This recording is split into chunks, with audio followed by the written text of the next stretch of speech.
atoms are known to be able to absorb or emit electromagnetic radiation.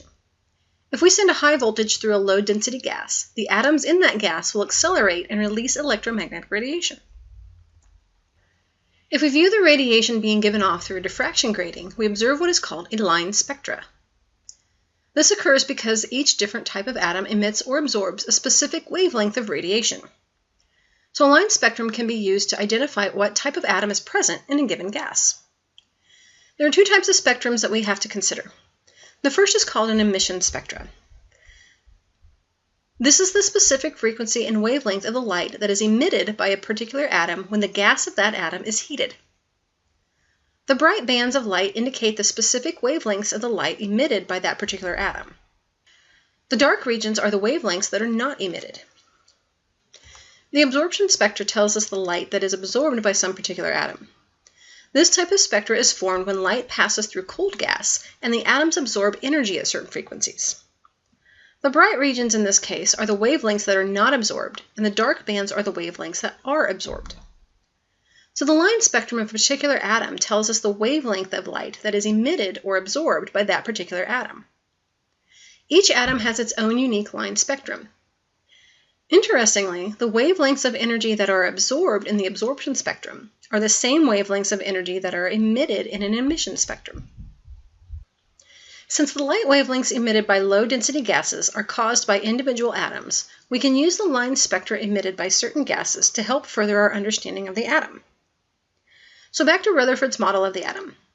We said that one of the reasons that the planetary model of the atom did not hold up was because individual atoms produced discrete spectra of visible light rather than a continuous spectrum. The flaw in this model comes from the fact that the electron is moving in a circular path around a positive center. This motion causes an acceleration, which in turn would produce electromagnetic radiation. Because this acceleration is a change in direction, then the electromagnetic radiation produced should cover a wide range of frequencies, which would produce a continuous spectrum. But we are observing discrete wavelengths, so the Rutherford model cannot be an accurate description of atomic structure. Let's look at hydrogen as an example. We have a sample of hydrogen gas that is heated, and light is emitted into a discrete emission spectrum. There are 4 bright bands that we can see in the visible spectrum, and we can determine their wavelengths at 656 nanometers, 486 nanometers, 434 nanometers, and 410 nanometers. What will be important in terms of atomic structure is that these wavelengths have a pattern to them and can be used to determine the energy of the electrons that produce them. Now notice that those lines get closer and closer together as you move to the left. A Swiss teacher by the name of Balmer noticed a pattern to the spectral lines of hydrogen. He wrote this relationship as 1 over lambda equal to some constant, r, times 1 over 2 squared minus 1 over n squared.